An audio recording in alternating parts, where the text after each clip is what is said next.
मेरा उम्र 21 साल की है और मेरा रंग सांवला है। आशा मासी का फिगर मैं क्या बताऊं आपको, सच में मेरी मासी बहुत ही मस्त है।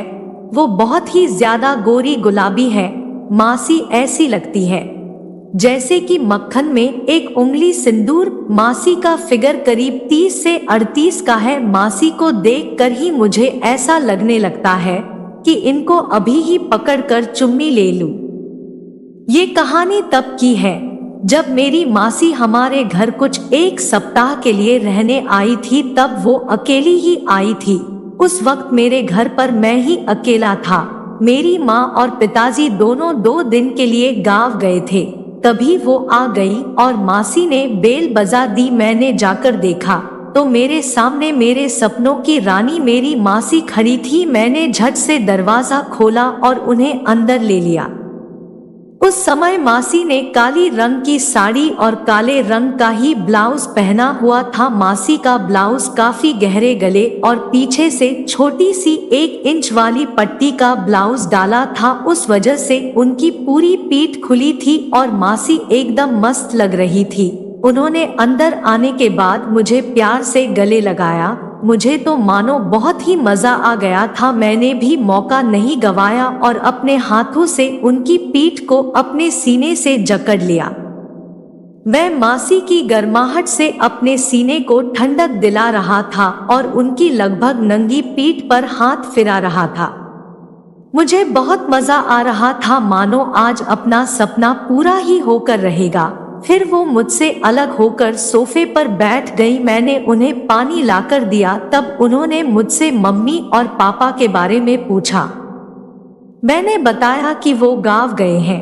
मैं उन्हें बेडरूम में ले गया और वहां उनको कपड़े चेंज करने के लिए कहा। मैं उनको छोड़कर बाहर आ गया, लेकिन मासी के हाथों से गड़बड़ी हुई और वो दरवाजा लॉक करना भूल गई। मुझे ये बात नहीं मालूम थी कि दरवाजा खुला रह गया है। मेरी मासी बाथरूम में जाकर फ्रेश होकर आ गई थी और कपड़े पहन रही थी। तब वो मैक्सी पहन रही थी।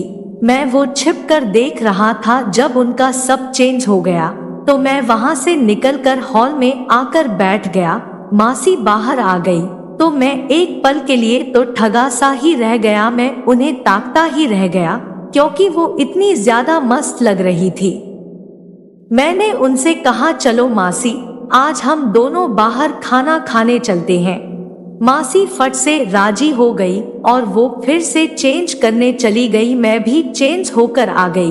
उन्होंने फिर से वही काली साड़ी पहन ली थी। मैंने बाइक निकाली और हम दोनों खाना खाने निकल गए।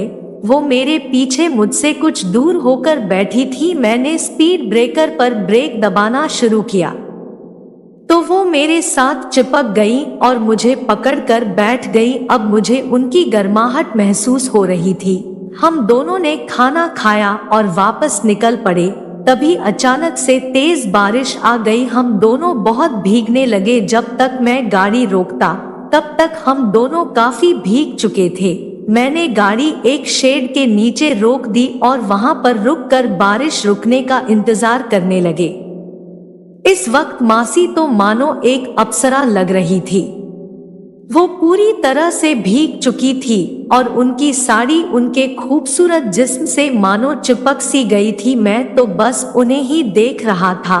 10 मिनट बाद बारिश रुक गई तो मासी बोली, चलो बारिश रुक गई, हम दोनों घर आ गए। मासी ने सोने के लिए कहा तो हम दोनों सोने के लिए जाने लगे। मासी बोली, मुझे अकेले में नींद नहीं आती। मैं बोला, फिर? तो मासी बोली, तुम मेरे साथ सो जाओ। मेरा तो मानो लॉटरी निकल पड़ी थी। मैं उन्हें ना कैसे कहता, आज मेरा सपना पूरा होने जा रहा था। फिर मैंने उन्हें मेरे कमरे में आकर सोने का कहा। वो मेरे कमरे आ गई। मैंने सब लाइट बंद की और सोने के लिए लेट गया। हम दोनों ने एक ही कंबल लिया था और बाहर बारिश होने के कारण हमें ठंड भी लग रही थी तो हम दोनों जरा चिपक कर लेटे थे। तभी मासी ने मुझे अपने तरफ खींचा। मैं उनका इशारा और इरादा दोनों ही समझ गया और मैं भी उनको अपने पास खींचकर किस करने लगा। मासी भी उसका मजा लेने लगी। वो मेरे सर पर हाथ फेरते हुए मुझसे प्यार करती रही। और हम दोनों के बीच खूब हलचल मची। करीब 30 मिनट तक हमारा ये खेल चलता रहा। काफी रात हो गई थी और हम दोनों काफी थक भी गए थे, इसलिए हम दोनों चिपक कर सो गए। तो आपको यह कहानी कैसे लगी हमें कमेंट करके बताइएगा। ऐसी ही कहानी सुनने के लिए हमारे चैनल को सब्सक्राइब करें।